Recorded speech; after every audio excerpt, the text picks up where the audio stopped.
Trail and Bill reporting live from South Florida, man. Happy Friday to you guys. Yo, I decided I'm gonna be doing some compilation cop videos, man. Cop watching policing videos because there's no way in the world that I could keep up with all the breaking news about our cops in this nation, and I don't think most Americans know. So probably periodically, maybe just every Friday to wrap the week up, man. We're gonna take a look at several stories at once.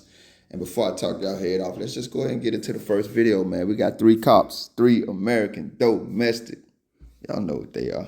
Trey and Bill. At 5:30, we're learning some disturbing details from the investigation into a Brewster police officer. We want to thank you for staying with us. I'm Lisa Hughes. I'm Tiffany Chan. Court documents say Officer Matthew Marshall sent Snapchat videos of naked young girls. As WBZ's Tammy Mutasa tells us, Officer Marshall is pleading not guilty to these charges.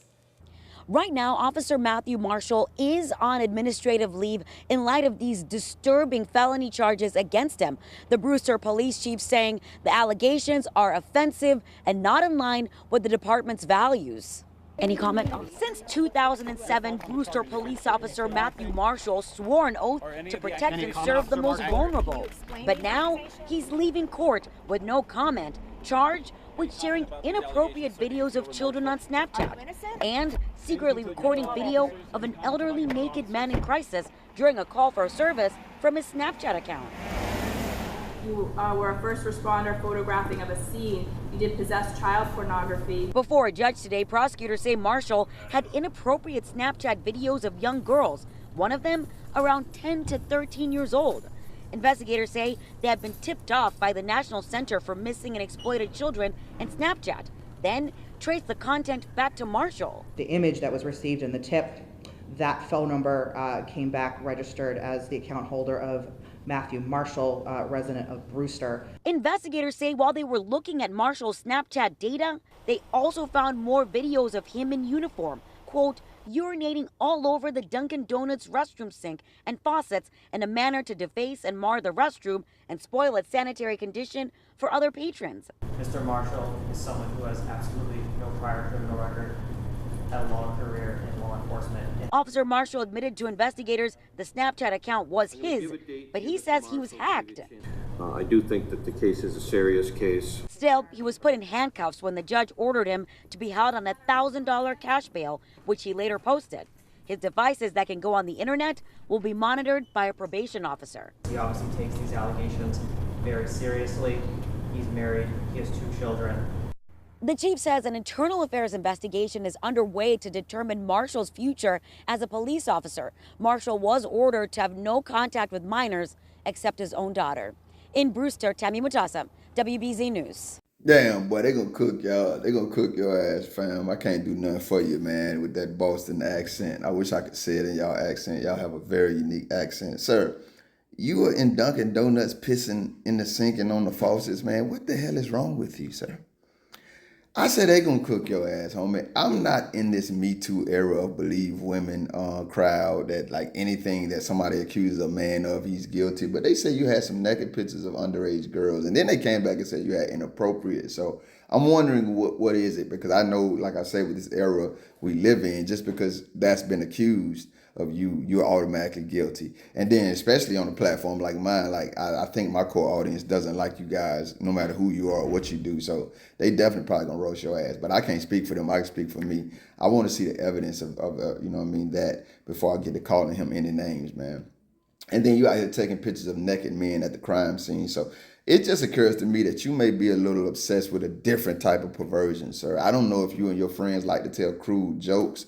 I'm reminded of a story that happened, not in America, I'm pretty sure this has happened here, but in another country, man, where officers were sending pictures of some deceased African-American girls that were murdered, and the crime scene was still set up. They were there to guard the crime scene, but instead they were WhatsApping pictures to their to a group chat of police officers, and it was found out, and that situation was handled. But I don't know if you and your friends are on that, because who in the hell were you Snapchatting? Because they said they charged you, so are they investigating to see what these messages, who you were sending them to, these pictures, these files, or are they just gonna let it rest with you? I know some things about, the Missing and Exploited Child organization that would also lead me to say I need to see proof of these the child porn thing. But the other stuff they're accusing you of, man, it sounds like some dirty cop stuff. And I'm not even saying the child porn thing don't sound like no dirty cop stuff. I'm just saying I'm more sensitive to men in those arenas because I don't like when we be falsely accused, and it happens too often.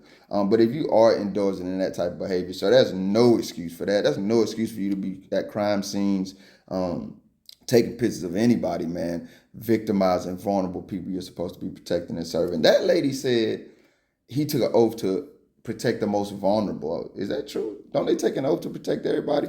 That story is absurd as hell, sir. They said you took your oath in 2007. I think that internal investigation needs to find out what the hell else you've been up to and how long you've been doing these actions. I think your ass just disgusting. What type of mind? You know what I mean? I ain't even talking about the criminal stuff. We all got our opinions about that. But what type of mind is just randomly in a bathroom of a public restaurant everybody uses pissing just to inconvenience the other patrons in a disgusting way, man? Let's see what the next story is talking about, man. Boston, y'all got to get this shit under control, man. Y'all got some wild-ass cops up there. Tonight, questions are getting louder about how top brass handle misconduct at the Minneapolis Police Department. Investigative reporter Ryan Raish just obtained new records in a years-long legal fight. And Ryan, this all comes down to whether coaching an officer is actually a form of discipline. Yeah, guys, the city has always said that coaching is not discipline and therefore not public, and it's only for low-level policy violations. But new court records are poking holes in that story. Tonight, after 3 years of litigation, the Minnesota Coalition on Government Information is asking a judge to force MPD to hand over discipline records they say are hidden under the guise of coaching. To the legal opinion that, as part of their argument, attorneys point to this key May 2021 meeting of the Police Conduct Oversight Commission. Roughly a year after the murder of George Floyd, the commission was trying to get to the bottom of when MPD resolved officer violations with informal coaching. Chair Abigail Serra pressed former Deputy Chief Amelia Huffman. Something like excessive force would not be eligible for coaching.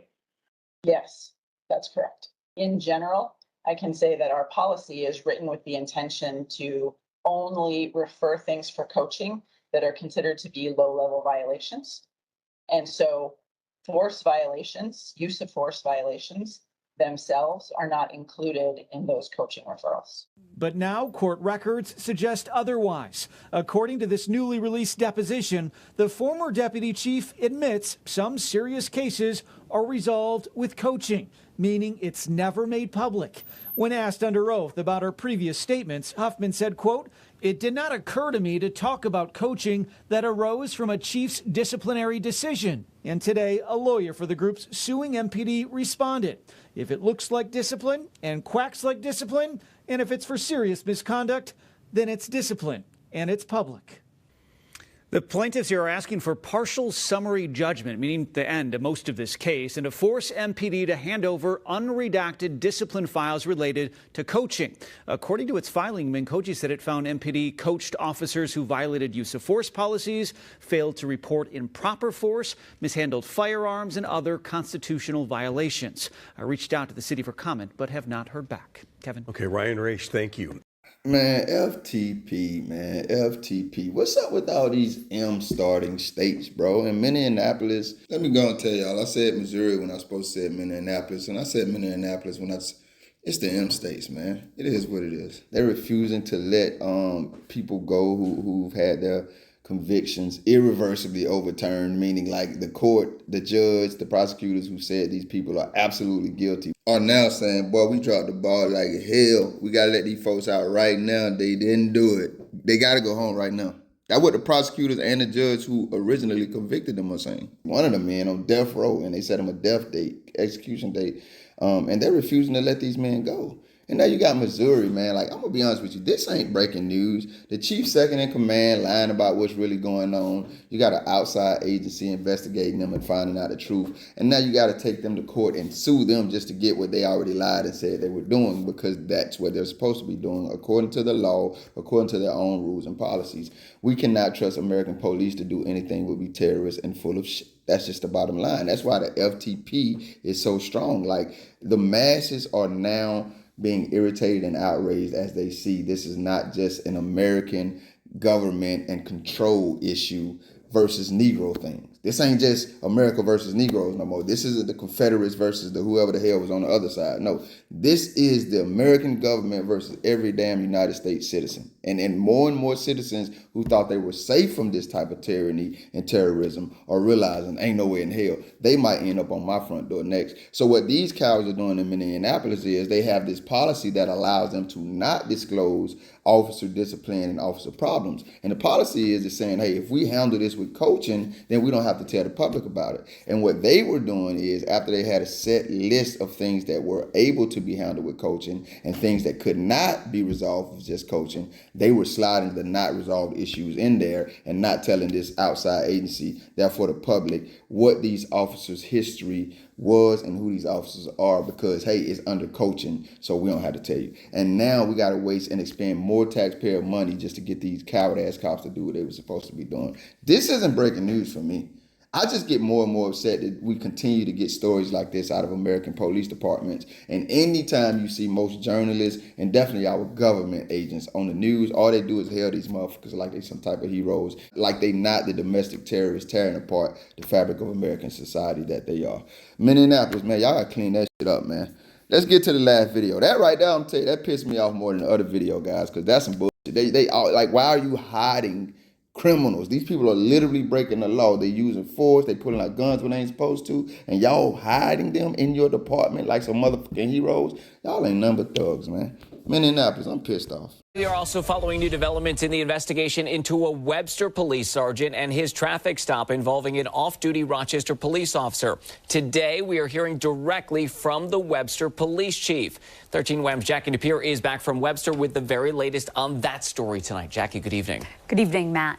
Chief Dennis Kohlmeyer says a Webster sergeant broke department protocol and has been placed on administrative leave following an interaction with an off-duty Rochester police officer. Doing all right, brother? Everything good? Yeah. Sergeant Michael Wilder of the Webster Police Department responded to a call in the village of Webster on April 1st. Upon arrival, he found an off-duty Rochester police officer in his personal car. The initial dispatch was for a person passed out in a vehicle in the driving lane. He began his interaction with the operator of the vehicle, and shortly into it ended up turning off his body camera, which is against our policy. Sergeant Wilder is then heard telling the officer that he can go home, but he cannot drive in his current condition. Webster Police Chief Dennis Kohlmeyer says the department became aware of this interaction the following day. Not everything in the field is black and white, but in this case here, I feel that there was some clear violations of our policy. We initiated an internal investigation, concluded that there was policy violation and sustained discipline against Sergeant Wilder. It has not been confirmed if the off-duty RPD officer was under the influence of anything during his interaction with Wilder. All we have is the body-worn camera to give us the indication that further investigation should have been conducted by the sergeant. So to get to that conclusion, that would have taken some additional steps. Kohlmeyer says there are police department policies in place to ensure fair and equal treatment for all people the officers encounter. Our goal is to have thorough, complete, fair, and impartial investigations that allow us to come to the appropriate conclusions. So to have a culture and a leadership structure that reinforces that is our primary goal. Webster's internal investigation was completed but is being arbitrated. Webster police say the incident was reported to the Monroe County District Attorney's Office as well as the State Law Enforcement Misconduct Investigative Office. Matt? Well, I hope ain't nobody surprised we back in New York, man. Listen, I was first thinking this is the sleight of hand they use to try to tell us that there are good cops out there. I don't know how much you guys know about black culture, man, but I give you a little hint real quick, man. We be roasting the hell out of each other. If you don't know what roasting is, I don't mind telling you. We use each other as the butt of jokes for fun, right? It's just part of who we are. You learn it coming up. And I'm not saying we're the only ones to do that, but I'm just telling you we definitely do that. So you learn it coming up, man. We just sit around making fun of everybody, including ourselves. I'm saying that to say you guys, I'm not in this sensitive generation of snowflakes, man. I think they're called, who just get offended by everything. You guys were roasting me on one comment. They was definitely roasting me on the live I did, and I don't mind. I'm saying that because I'm about to disagree with you guys and myself again. I do think they're good cops, and feel free to roast me or disagree with me. I just want you to know that because a lot of creators don't. They'll block you and all that foolishness. But yeah, I think they're good cops, man. And I'm here contradicting myself because I think just a few videos ago I said I'm absolutely sure now I know they're not. And my position is probably going to keep shifting. But this video reminded me, man, I'm not necessarily talking about this chief of this department, even though I do think they did a different job than we usually see from police.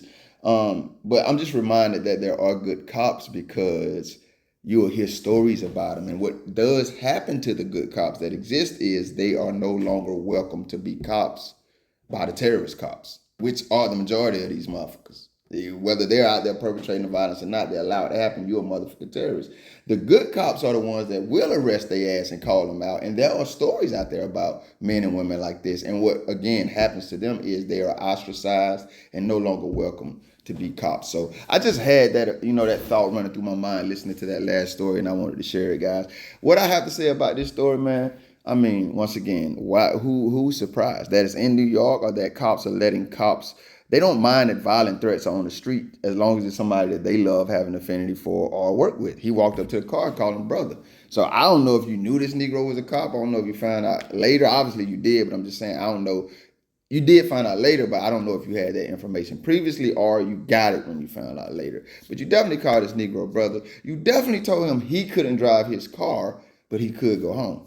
We know damn well you wouldn't have done that for 99.9.100% of us.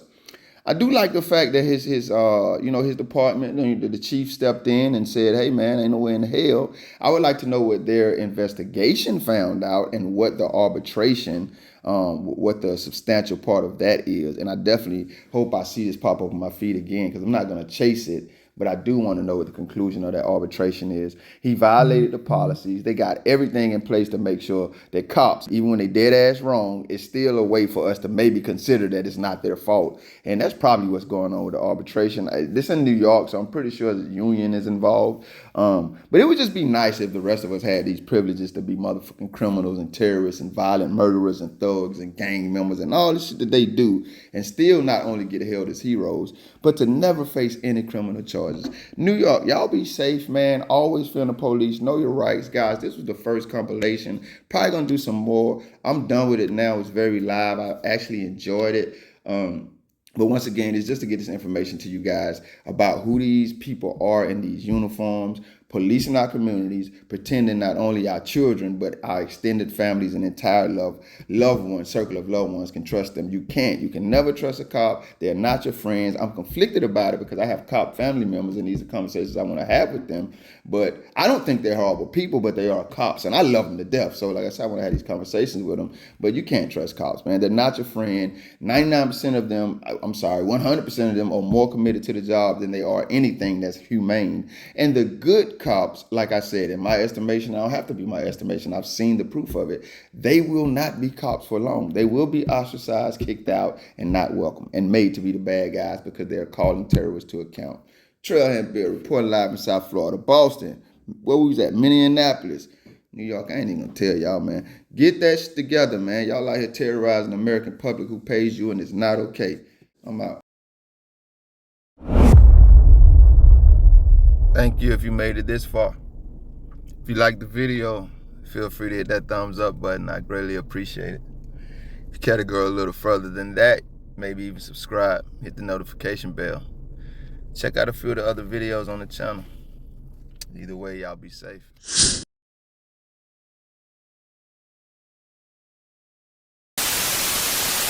Supreme Court will not withdraw the execution sentence for Marcellus Williams. That ruling coming in today. Williams was convicted of killing a former St. Louis Post-Dispatch reporter in 1998. But but has always maintained his innocence. Right now, St. Louis County Prosecutor Wesley Bell is looking to overturn that conviction. The ruling today means his execution date is still set for September 24th.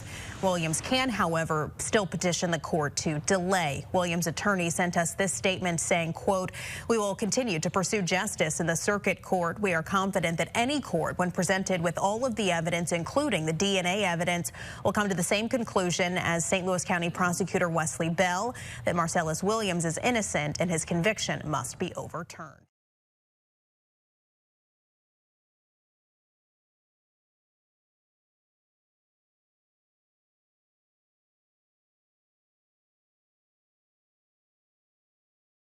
Welcome to America.